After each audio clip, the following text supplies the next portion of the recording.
What's going on, people? This is Balaji with the Demand Wars, and I have got a dynamic personality for you to hear from today. All right, so let me set this up for you. He's the former head of marketing at Ebsta, a B2B SaaS and sales tech. He started the Sales Ops Demystified podcast. It blew up 10x ROI. Who doesn't love that? He left Ebsta to start his own company, Fame. I'm gonna live forever. Come on, you know it was in your head. At Fame, they've helped over 60 B2B brands become famous in their niche. We're talking IDEO, Workday, High Radius, People.ai, Bevy, former company of mine, Lean Data, and on and on and on. Fame starts and grows podcasts for B2B brands, if you hadn't figured that out already. So if you want to know how to become famous in your niche, this is the man you want to be listening to. Break out the pen, break out the pad. Please help me welcome Mr. Tom Hunt. Welcome, Tom. What an intro. How's it going, man? Yeah, I'm very good. Thank you. Thank you so Fantastic. much for bringing me on the show. I remember we used to Slack in the Bevy Slack team. Yeah, way back in the day. Way back in the day. Yeah, things come full circle. I'm realizing it's a fairly small world. Eventually you start running into the same personalities if you stick around long enough. Yeah, exactly. In most niches, yeah, if you stick around long enough, that's exactly the point, isn't it? If you just stay in the game, Just stay in the people will know game. you. And this is like a marketing thing, right? Like you stay in the game, people get to know you. In theory, it's like cheaper for you to reach or influence the niche. Do you know what I Hey, mean? But I'm hey, sure we're going hey, to dig that's into cheating. this. You're trying to drop the knowledge bombs. We haven't even started yet, Tom. Come on now. Let us get warmed up first. No, you're absolutely right. It feels, Tom, like we're sort of at maybe a fork in the road in terms of the marketing industry right now, the B2B marketing industry in particular. There are a number of things coming to a head. Marketing technology that was sort of waxing over the past 10 to 12 years, all the marketing automation. People are starting to question the efficacy of that. Buyers are becoming more mature. Buyer journeys are evolving. A lot of broadcast technology is becoming more available to people. Social is also maturing. How does that sort of crux, how did that impact your founding of Fame? Yeah, it's a great question. I remember when it's like 2019, maybe 2018, and I was seeing some people in the B2B space start their own little media things, like very separate to their business. And I don't know what clicked, but I was like, this is like, I think I know what clicked actually is because before that, I'd had a lot of experience with paid spend to get customers in B2B or B2C. Right. And I was seeing the cost just going up and up and up, right? Every business needs to be able to invest money to get attention in order to try and influence people. And so if paid is going up and up and up, then why would businesses not then take that spend that they were just going to use to interrupt people on Facebook and then build their own content and generate their own attention themselves, ideally in a cheaper way, over time through these separate media brands? If you have a separate media brand, in theory, it's going to be cheaper to get that attention because it'll get accepted more because people don't think you're just going to sell them stuff. You grow that independent media brand, and then ideally you can siphon off that the attention in a very sustainable way for a cheaper cost per impression or cost per acquisition than on just paying Facebook for it. It's interesting, and we're gonna dwell quite a bit on the actual branding for your company. I get excited when I've had the opportunity to work in a number of different disciplines within marketing, and so whether it's copywriting or branding or direct response, I love to see a brand that brings all these multiple threads together in a very elegant way. So you came up with a name for the company, Fame, that is it elicits emotion, it's short, it's memorable, and by the way, it's your literal USP, unique selling proposition, making B2B brands famous. I want to get into your formula for getting famous. I heard you share this recently on a show. and you talked about Taylor Swift. So I'd love for you to elaborate on the formula for getting famous. But before we do that, I actually want to push back on your very USP, your reason for being, or reason for fame being anyway, making B2B brands famous. Shouldn't B2B brands simply be focused on selling products and being profitable? How would I come back to that? Yeah, I think you. So my answer to your question is yes, you're totally right. Then the follow-up question to that is, what is the best way for B2B brands to sell their stuff profitably? Okay. And for like them being known or them being famous in their specific niche is in theory going to significantly reduce customer acquisition cost through any channel, right? If people know you, then when your SDRs are doing the cold email and they get the reply being like, yeah, I heard about you guys from somewhere, let's jump on a call. Do you know what I mean? So ads, SDRs, any like partnerships, any acquisition strategy is amplified by fame, which is really just being known in a specific niche. So that does lead nicely onto the formula, which I don't think I've ever given credit, but I used to do like shed loads of online marketing courses, like all of them, like 50 of them I think I've done. One of them was called Creating Fame, and it was done, I'm pretty sure this was done by Laura Roeder, who is, before she was like an info marketer, but now she is the founder, CEO of the social media scheduling tool that I can't quite remember. But she did this course called Creating Fame, and I think this is where I got this viewpoint from. Is how to generate fame. The best case study of this, I think, is Taylor Swift. So, formula, 2 steps, very simple. Step 1, create a lot of really good content in a specific niche. Step 2 is just be seen around other famous people in that niche. So Taylor Swift started off in the country music game, started like very early. Maybe she started making these tunes at like 12 because her dad and mum were in like country music, got really good. By the time she's 16, she's banging out like sick country music tunes.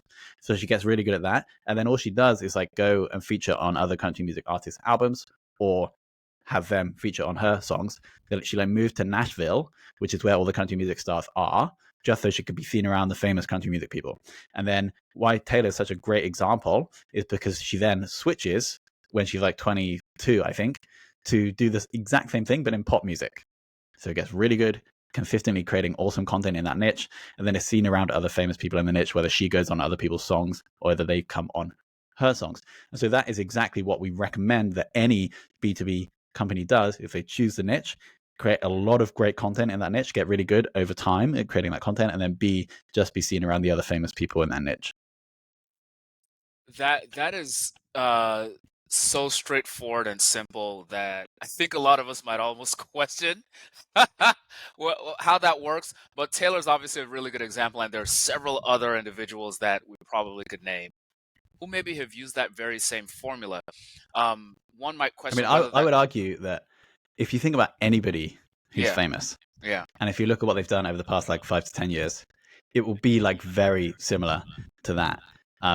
You are just creating information, which is replicating yourself, Mhm. and then you're like speeding that up by leveraging other people's audiences because you're creating content with them.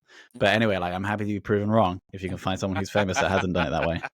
We're gonna work on that. I'll take that as a personal assignment. Please. But I love the concept. I've found that the simple ideas are more often than not the more correct ones or more accurate ones. At least it's a good enough hypothesis to test out. So this is good. Tom, I'm excited to have you on the Demand Wars because you've been, I think, on the bleeding edge of this movement to help B2B brands in particular almost create media versions of themselves, create media arms.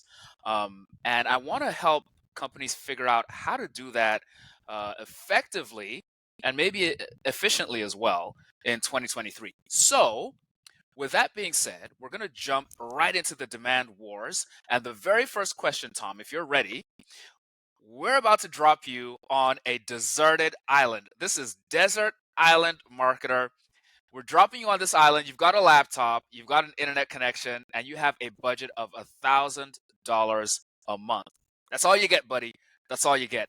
How are you going to help a B2B brand go to market? Yeah, okay. So we're going to follow the fame formula. Okay. What we're going to do is step one, and this is probably the most crucial step, is we're going to decide on the niche or the sub niche that we want to become famous in. Mhm. So just to illustrate how I would do this, let's say the client we were working with created email marketing software. We could, in theory, have three opportunities, three potential niches. One, which is the most broad, would be marketing. Second, which would be second most broad, would be email marketing. And then the third, which I would recommend or I would propose is the best option to go for, would be a sub niche within email marketing, which would be email marketing open rates. And so the reason we're choosing that is because we are constrained by budget. If we try and get famous in the world of marketing, let's say, I assume there's a timeline on this as well. Maybe it's 3 months. Is that the challenge? In Cool. this Yeah. case, So, let's assume a fiscal year. So you have a whole year. okay. So $1,000 in a fiscal year, we're probably, is going to be quite hard if you don't have an existing audience, going to be famous in the world of marketing or even email marketing because we'll be up against much bigger players. And so what we're going to do is we're going to get famous in the world of email marketing open rates. So we decided on the niche. Now we're just going to be starting creating content, which is step one. And then step two is we're going to be seen around other famous people in the niche. So to like combine both of those things, creating content with other people, like we're going to hit off both of these points of the fame formula. Then the question is, what's the best format of information to create where we can do both of those? Got it. So let's just run through them. There's really 4 formats: writing, image, video, audio. Writing, I don't think is the best because I don't know, you're gonna get them to write a guest blog post for you, like that. No one does that. It takes ages. Or you're gonna write a blog post and get them to add text into it. It sounds like a bit of a nightmare. Image, I've actually never tried this, but you could co-collab on infographics together. Again, it sounds like a bit of a nightmare. So actually, audio and video probably the easiest way to do this. We're going to start a show called the Email Marketing Open Rate Show. We're going to have propose someone from the business, person with the best communication skills and ideally deep knowledge in the world of open rates. We're going to start the show. That's the keyword we're going to have. So anybody Googling email marketing open rates, ideally we'd start to pop up there maybe later in the year. And then we're just going to find the top 12 most famous people in the world of open rates. We're going to bring them on the show. We're then going to have an awesome interview. We're going to break out all their content, distribute it everywhere, have the guests share. And ideally, or I'm confident actually, that over the 12 months, if we do that, then most people in the world of email marketing open rates will be aware of our brand. And so when they're searching for some software that's going to help them increase their email marketing open rates, then they'll come to us. One final caveat is that ideally we do want to choose the niche that aligns with our product, right? So we have email marketing open rate software. No, we have email marketing software, sorry. But maybe we just have an extra feature that MailChimp doesn't have that allows you to, I don't know, split test email like open rates. And so we're going to choose the niche that aligns with our like competitive advantage, right? So that we are targeting people that are more likely to be able to find value from our product. I probably should have said that at the start, but that would be my answer. I really value that caveat that you added there because I think a lot of companies are in such a hurry to get to the signing of customers, the acquisition, the revenue. They don't necessarily spend a lot of time scrutinizing or pressure testing that niche selection. Sometimes a marketer might arrive at a brand. You know, you worked at EBSA. I imagine a lot of the stuff was already in place when you got there. You might arrive at a brand where a lot of the choices have been made for you. Um, is that something you're able to speak to, Tom, in an instance where maybe the marketer doesn't feel like they have a lot of flexibility with the niche selection or niche selection? It definitely is like a whole nother skill set is navigating internal politics. Yeah. So my advice here is whenever you're trying to influence someone internally, especially if they're like the founder or the CEO, is I wouldn't just go to them with ideas. I'd try and go to them with data, and whether that's qualitative or quantitative. If it's to get quantitative data, I don't know, maybe we're going to create a landing page or like variations of a landing page so we can split test, show like saying different things that we can back up, like this page got more engagement because we're talking about open rates versus something else. Or qualitative, which means for the marketer to actually go out and talk to people or go onto sales calls and look at the transcripts, etc., to see what people are saying. And then you go into that meeting with like qualitative and quantitative data is going to have a lot more sway, but there isn't like a magic bullet. And sometimes your like efforts to influence company strategy may just be ignored, in which case you choose whether you stay there or you move on. Yeah, stark but true. And yeah, I've experienced that myself. It definitely is not trivial. Okay, cool. Thank you for sharing that. So that was the Desert Island Marketer Challenge, very limited budget. We're going to flip it on you now, Tom, and say for this next challenge that you have, budget actually is not the issue. How often do marketers hear that? Budget isn't the issue, but time now is the issue. So you've been asked to create demand fast, Tom. I'd love to have you answer this question in three ways. How are you going to create demand in 3 days, in 3 weeks, and then in 3 months? So we'll take on that first challenge, 3 days. We call that the Tasmanian Devil special. How in the world would you turn this around? Creating demand in 3 days. I'm going to assume some free knowledge if Okay. possible. Yes. Ideally, we have somebody, whether it's the leader of the marketing team, someone in sales, or someone on the leadership team, that has a really good understanding of the problems in the market, Mhm. and then also the problems that our product solves. And there's typically like a couple of uncommon or controversial or unconventional beliefs that you have that most of the market doesn't know, but also lead on to the problem that your product solves. And so I'm going to assume that we know what they are. And then what I'm going to do is I'm going to get the most engaging and uh, energetic, magnetic person in the business to talk about these on video. We're going to record them. We're going to give them to a sick editor who's going to like make them look awesome. And then we're going to make various different variations for YouTube Shorts, for TikTok, for Instagram, Reels, and Square version just for LinkedIn. And then what we're going to do is we're going to post them all organically to all of those platforms, assuming we have the profile set up. And then, because there's going to be 3 different versions, because we've got 3 different ideas, 3 different views.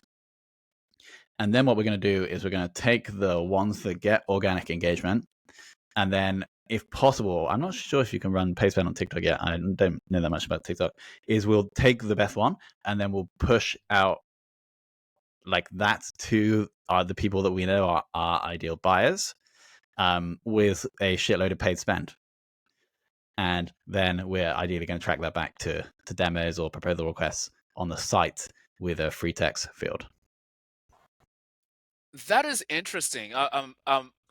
I love how you've broken this down conceptually at the very top, and then you've given a lot of the tactical steps. I want to dig a little deeper on one of the conceptual things you mentioned, Tom, which was not only that, I appreciate you setting it up. We've got some pre-knowledge, so we understand the market, we understand the problem we solve. But then you said there are some unconventional beliefs, and I've heard you harp on this before. So I really want you to maybe flesh this out a little bit. Why do they have to be unconventional? Why can we not simply reflect back to the marketplace what they already know? Yeah, I think the more unconventional or uncommon the belief, I think the cheaper it is to get attention.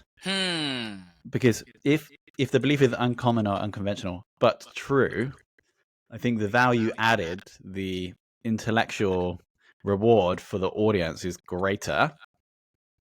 I know if somebody tells me an idea about B2B marketing and I'm like, no, that's ridiculous, then I really think about it, and actually they're right, I apply that and it improves my business, then I'm much more grateful for that person.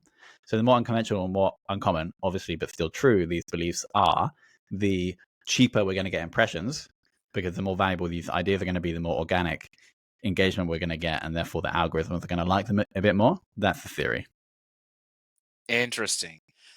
Interesting. All right, cool. This is good. I think we're going to dig into that a little bit more in terms of maybe how to tease out or uncover these unconventional beliefs. But let's hold on to that for now, Tom, and let's jump into the 3 week challenge. So you have to create demand in 3 weeks. This is more of a Roadrunner special, a little bit more time, but it's still less than a month. It's still really short. How would you do that? I would arguably do exactly the same thing.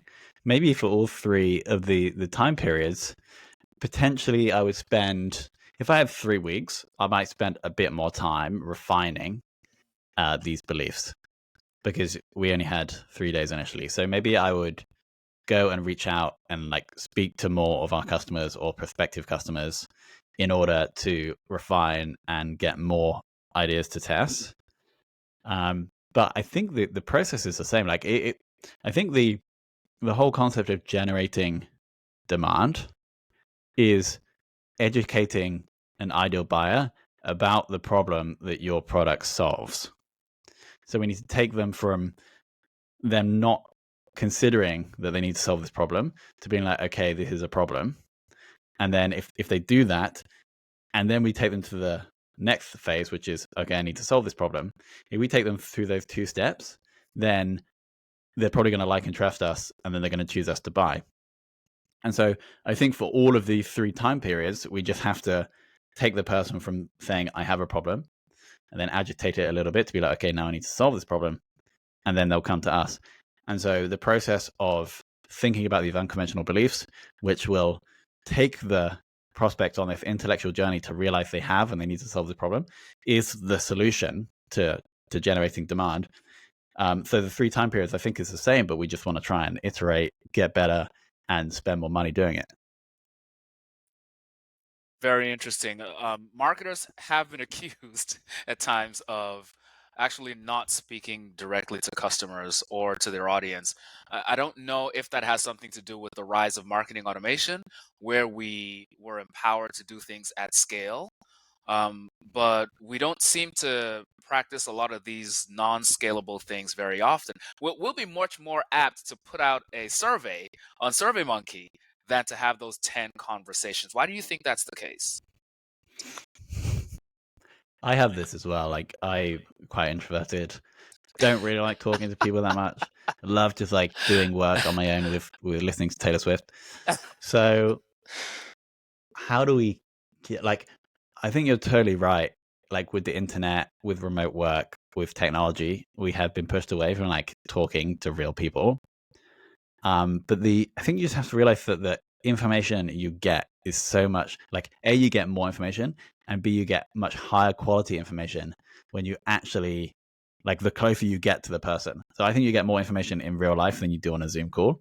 And you obviously get more information on the Zoom call than you do on the phone. And you obviously get more information on the phone than you would through a SurveyMonkey survey. And so I think it's just educating marketers that they're going to be so much better at their job if they have more information about the people they're trying to influence. If you think about the definition of the word influence, it's like making someone think differently. Like, how can you make someone think differently if you don't know what they think in the first place? Oh, So it's quite fundamental, but I don't have a good idea. I don't have a good answer for like how we can get marketers to do it, apart from understanding that the core of their job is influence, and you can't influence without understanding. right, right. Oh, that's crazy, Tom. That's crazy. Marketers maybe have been accused of being introverts at times. Not all marketers are introverts by any stretch, but probably a higher percentage of salespeople are extroverted than the percentage of extroverts you might find amongst marketers.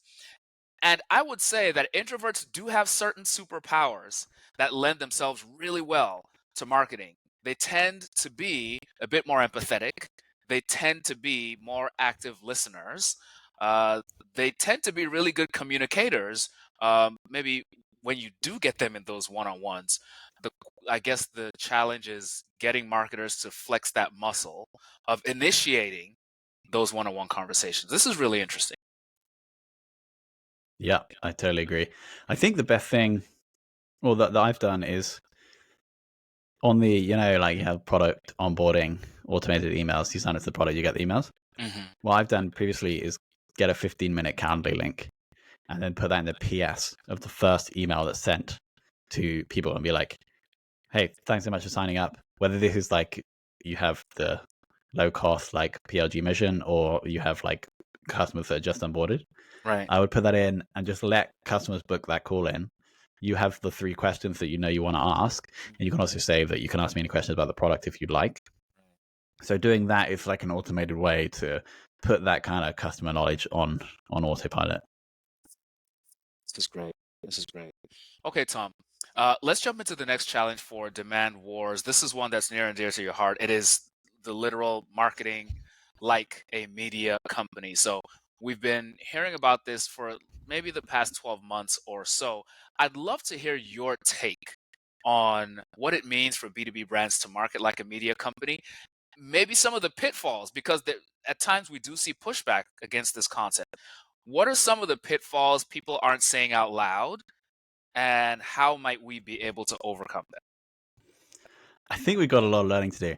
On Thursday this week, I went to a meetup, and it was a creator meetup. Hmm. So it's like 40 people that are creators. Now these guys, there's like people, guy with like 3 million YouTube subscribers, guy with like, I don't know, a million TikTok subscribers. And it was absolutely fascinating. Like, I just find it so interesting. Like, because I was probably, there wasn't that many, I don't want to say business people, but like Yeah. people that have businesses. They obviously have Yeah. businesses, but they're a different type of business. And so I'm stood there with like three guys, and they're all creators or they're working for creators, and I'm just listening, right? Because I don't really have much to say. Like, I've got 18,000 LinkedIn followers. I'm not really a creator. And they're like talking about editing styles, talking about like how to hire editors, talking about hooks. Do you know what I mean? And like these guys know exactly what they're doing, because if we think about what they're doing, they're building their own individual media brands. That's right. And even though I'm kind of doing that with the podcast and with my LinkedIn, like I'm still like 10% of where they are, because all like their product is the content, right? So is this a pitfall? Like, I think the reason why it doesn't work is that if you think about it, we're competing with them for attention, Ooh. and all they are doing is spending their whole day working out how to make their content better. Whereas I personally, maybe I spend like 10 to 20% of my time on my content. So how do I expect that I'm going to build an audience like them? Wow. So the recommendation here, I think, is for B2B brands to potentially go find these creators, whether they're like, ideally they're building an audience in your niche, and then you can just hire them, and maybe you have to pay them more, but you get their audience as well. Or you get these creators to consult, or just hire them to help you build your thing, because I don't think B2B marketers have the skill set that these guys have. Wow. Um, so that's the first point. And then here's an aside, but it's like these two different types of people. Like, there's the business people, and then there's the creators. They're like, they really, really need each other's skills. Like, us business people really need attention, because otherwise we have to go to Facebook and spend like £5 a click, and they're not even real clicks. But then these creators have like millions of TikTok views, but they're not making any money. And so I think it's super, like, there's something there, I think, that for someone to work out like how to match make these people, because I think there can be a lot of value created. Very interesting. Very interesting. I imagine that there will be some niches where a business can readily find creators. There's going to be a lot of them where it's a bit more difficult to find these individuals, or perhaps that's a hypothesis that might not actually be accurate. Um, how would a B2B brand go about even looking for creators? Yeah. Maybe there should be a little agency set up where, like, yeah, this is actually a good idea for the creators, right? So they set up a B2B agency where they're like, either they will do the work to create the content, or Mm, they'll train the B2B people to create the content in the way that the creators do. I don't know if that exists yet. So if I was a B2B marketer and I didn't have the content creation skill set in my team, what would I do? I would probably try and learn it, but I would just take one format and one platform, and then either I would be figuring it out, or I'd be giving it to someone that I managed to try and figure it out. right, right. I think probably the best way, and here's the format and the platform that I choose, Mhm. is text on LinkedIn. I think is the easiest and most likely to succeed strategy for B2B companies to become a media company, e.g., to generate their own attention, would be through that format. But then, of course, if that doesn't work, or if you master that and like get that on repeat and it's working, then you can move on to the next format on the next platform. Right, right. Goodness, I'd love to double click on that one, Tom, because a lot of people, when they hear media company, do think about Netflix, Amazon Prime, HBO Max, and they're thinking video.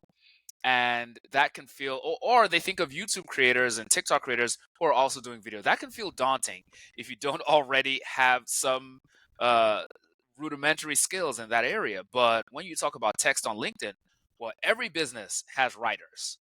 Um, and LinkedIn might not even be the only channel that emphasizes writing. Substack has been particularly popular the past few years. I think you actually, before starting Fame, had SaaSmarketer.io, was it, as a Substack? Yeah, exactly right. Still have that now. SaaSmarketer.io is the yeah. We moved off Substack Oh, okay, because I wanted to leverage the SEO on my own domain. gotcha. Arguably, should have stayed on Substack because it's blown up. But, wanted to take it off. But yeah, like so, Fame. Here's a super interesting case study. I think of a media company. Before we had Fame, which is a service business, I had a media brand called SaaS Marketer, and all I did is I wrote case studies on how SaaS companies had grown, built an email list, put it onto a WordPress site, and it still exists today. We're actually investing more back into that now. It was pretty dormant for like a year because I was building Fame. But the theory there was like get the attention first, learn about these people, understand what they might want to buy, like what problems they could solve, and then do it that way. And I love this approach to starting a business versus being like, I know what somebody wants, build a business, and then have to try and get the attention. Like it was obviously very easy to find the first Fame clients if I'd been writing a daily email or like a weekly email, and these people liked and trusted me. So it's Right, just a PS on the email being like, "Can we help you with this?" And then that found the first few clients. So right. that, yes, I think is a great interesting case study. That is a really interesting case study. It lends itself well to this challenge then that a lot of B2B marketers find themselves in, where, well, the product already exists. I think in theory, it makes textbook sense to go after the audience first, obsess on their wants, likes, needs, and then allow them to pull the product ideas out of you. But a lot of us adopt an existing brand, an existing product, even an existing audience. So I want to ask you, Tom, about this concept that we call the sunken place. We borrowed this from a horror movie called Get Out by Jordan Peele, and we're essentially framing it as, okay, so a lot of B2B marketers, modern B2B marketers, now realize they've got to invest a lot more resources in demand creation, not just the capture side. The challenge is a lot of their metrics are keyed in on the capture side, whether it's MQLs or even pipeline.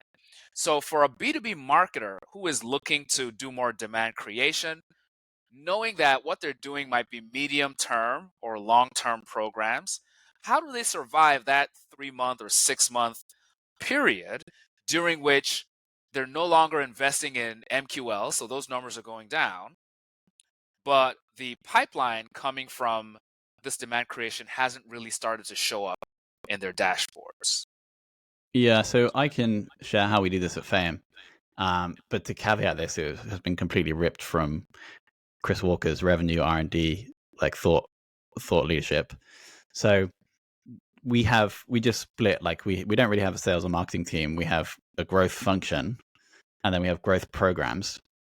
And so a growth program can either be demand capture or demand creation. So it's focused on demand creation.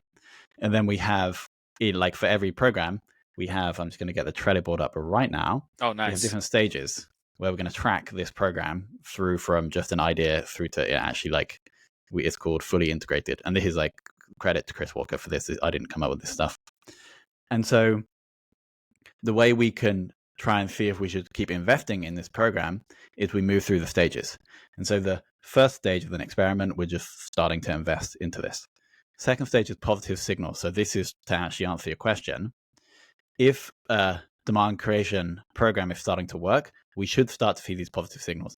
What is a positive signal?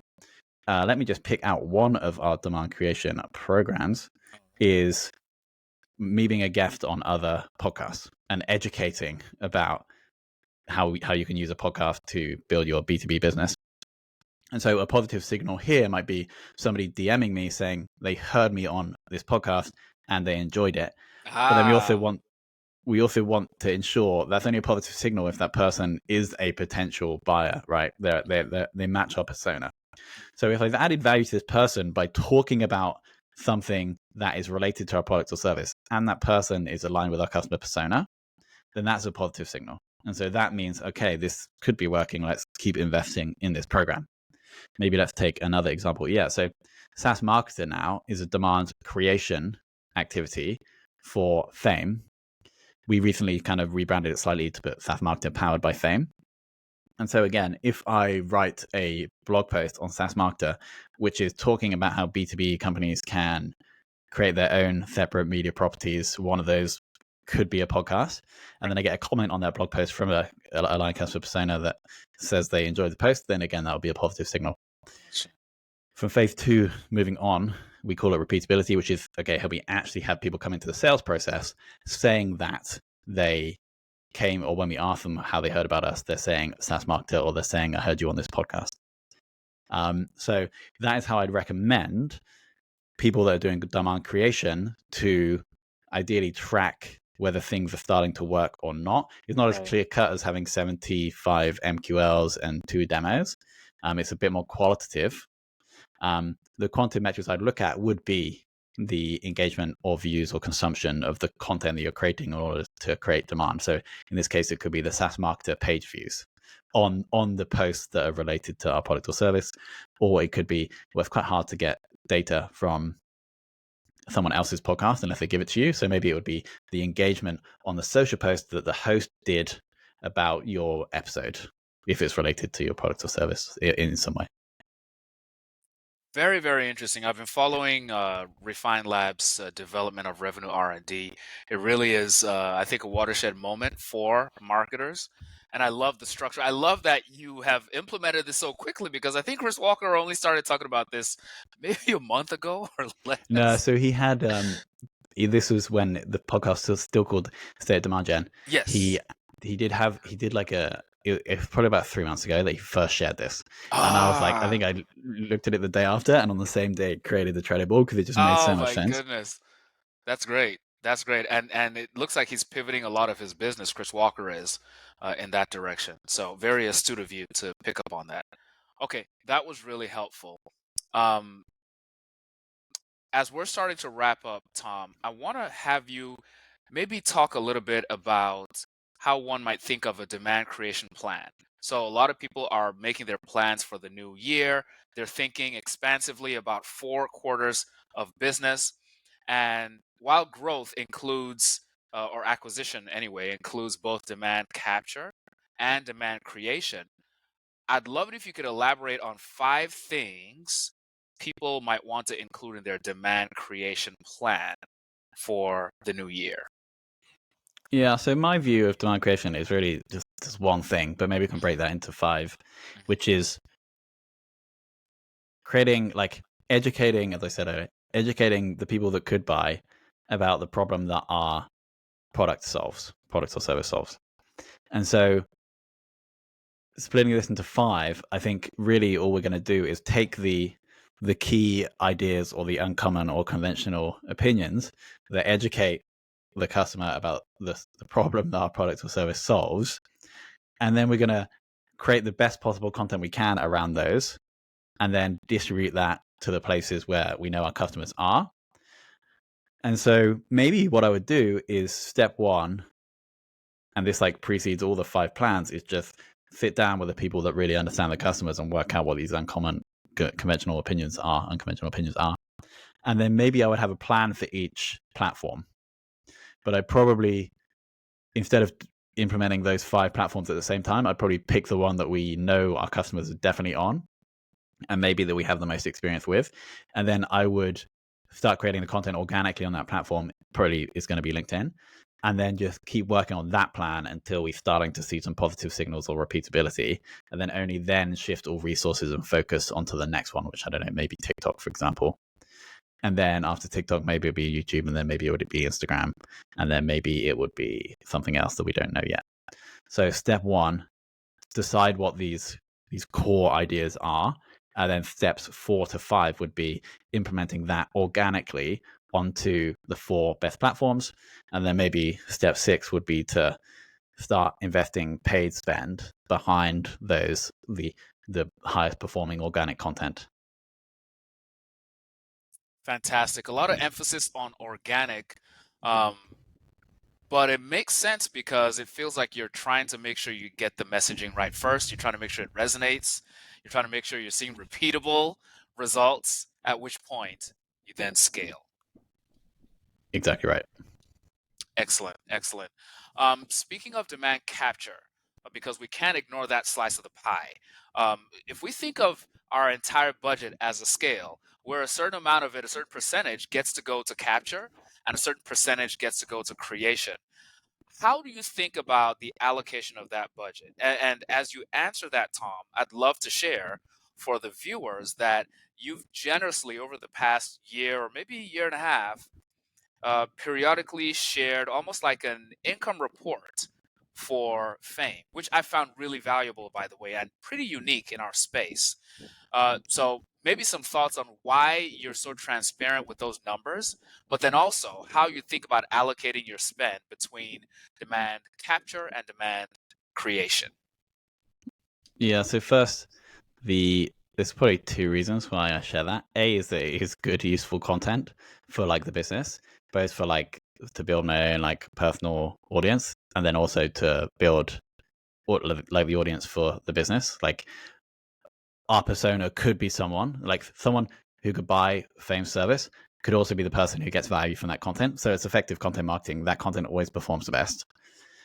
But the second thing is that I just really enjoy, like, maybe it isn't the best business decision to do it because I'll share the numbers, then I'll also share like how we hit the numbers, and so our competitors can obviously read that. So maybe it isn't the best business reason, but I enjoy it, and I think it's just good to give back because my favorite content is always income reports. I just consume all of them from anybody that gives them. So there's maybe something a little bit altruistic about it. In terms of split between creation and capture, up to 1 million ARR, we were 100% capture. That's what I recommend. I would, for any business, I would exhaust capture before creation because it's always easier and cheaper to simply take someone who already knows that they want to solve the problem and convert them into a customer than it is to educate and then direct. Do you know what I mean? And so the channels for us were, or like Google has been a big channel because people searching for enterprise podcast production company already are looking for the solution. And so that's much cheaper. And we don't have to spend a lot of time thinking about what's the unconventional opinion that we need to educate about. So I would first, like, depending on how big the demand is for your market, is just focus on capture first. And only when you're on the top 3 on page 1 for all those terms and you've maximized your Google ad budget, would I then focus on trying to educate the people that don't know yet that they need your thing, because that is a lot more it's a lot more harder as a marketer, but it's also a lot more expensive. So then how that mix like evolves over time is, in theory, the split to capture could go down to 10%, right? Because you've got up to, I don't know, let's say 2 million ARR SaaS or service based on capture. And then you've got creation working so well that you can keep spending more, because ultimately the budget for creation could be a lot bigger because there are a lot more people that are not in the market for your product than are. And so if you keep creation working and you scale creation as it works, right? And so you don't take your capture budget, times it by 9 and spend that on creation on day one. You'll scale that up. But if it keeps working, you can keep scaling that infinitely. Well, not infinitely, because maybe there isn't an infinite market, but the market for people that could buy that are not in the market is a lot bigger. So that is just that ratio in theory should scale up as you grow, but that depends on your ability to create, which is much harder. Got it. Got it. That's a unique, I think, perspective. Exhausting demand capture first, especially if you're under a million ARR. And yeah, it's something that I think a lot of people will be able to noodle on. I also like the idea, Tom, of the fact that as demand creation starts to work, you're bringing in more pipeline and revenue. Even if your percentages stay the same, you're going to be able to spend more on demand creation. Exactly right. Cool. All right, Tom, as we're wrapping up, I want to ask you two more questions. One of these we are calling One Gotta Go. So I'm going to give you, Tom, 3 elements on a list. As a marketer, you get to keep 2, but 1 gotta go. All right, you ready? Yeah. Here we go. marketing operations expertise, performance marketing expertise, customer insight expertise. One got to go. Do I get to choose like the size of my business? It's different. I think different things, different important, different scales. Like if you have like right now, we don't really have a need for marketing ops. We're between 1 and 2 million AR, or close to 2 actually. So we don't have a need for marketing ops at all, I don't think. Or maybe I'm technically running it. Performance marketing, customer insights, and what was the other one? It was marketing operations, performance marketing, and customer insights. Oh, so there's only 3. Yeah. So I reckon like below 5 million, you can get rid of ops. Above 5 million, I would never get rid of customer insights. And so the question is, would I rather have a disorganized marketing team or a marketing team that is organized but can't spend for paid?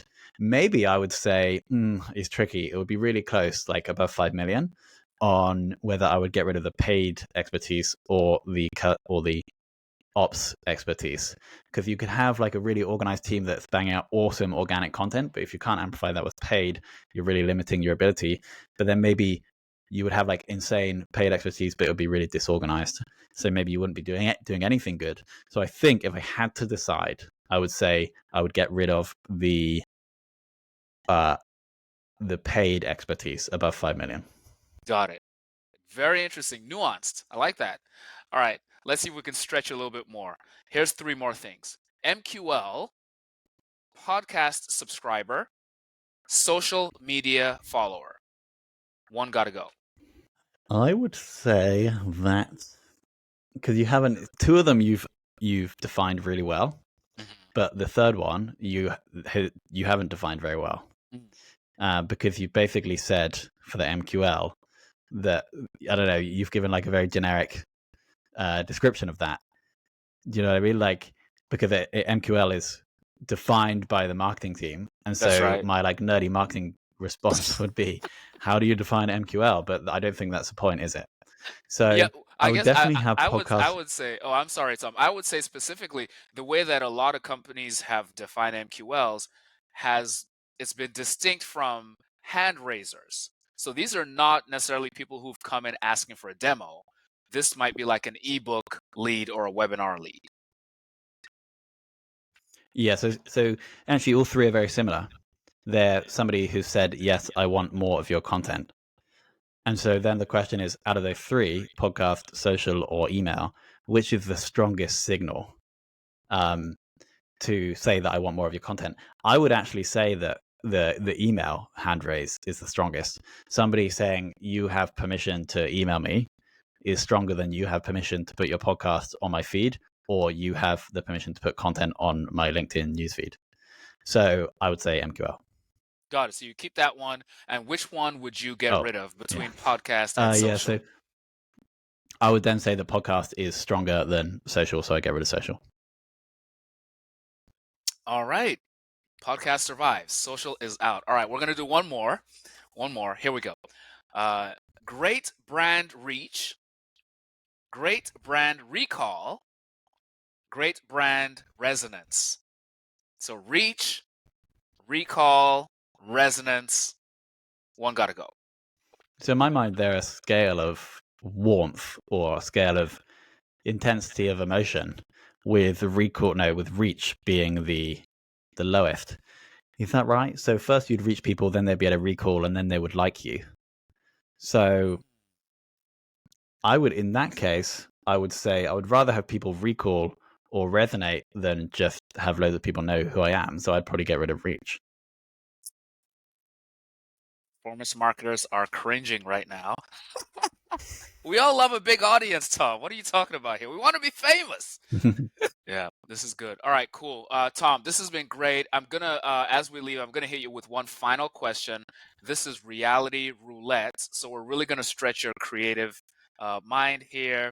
And the concept, Tom, is this: you are being charged with remixing a reality show of your choosing, where the cast members are B2B marketers doing B2B marketing. So, what reality show would you remix? And what might it look like? Question. What was the last one I? Oh God, yeah, this is such a good one. I don't watch these all the time, promise. But like a couple of months ago, me and my friend we were like out in the day. We're like, what are we going to do tonight? We just went back, had an Indian takeaway, and then watched this rubbish show on Netflix. No, it's not rubbish. We watched a show on Netflix, and it's the one I can't remember the name, but your brother and or siblings Oh go to my an island, gosh. and then you Oh date each man. other. Not within the sibling pairs, but without. And I think that and the ethos of the show is that the best brother sister or brother or sister pair that like support each other through their dating goals wins. But so what I would do then maybe is I put like B2B marketers there, but then their instead of their brother or sister that would be with them, maybe it would be their counterpart from the sales team. And so it'd be a B2B marketer and the salesperson they work with on the island. And it would be the same format.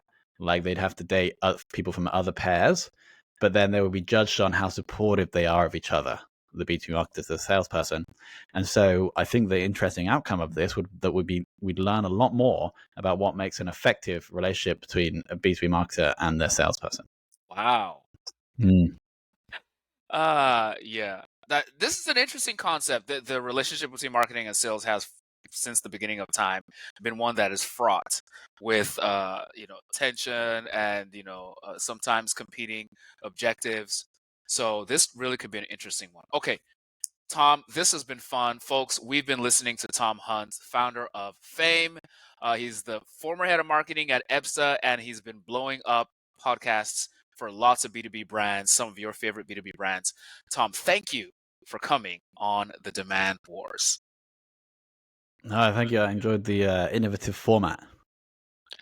Brilliant. So we'll be following up with you shortly, Tom. Folks, we will see you on the next edition of the Demand Wars. Bye for now.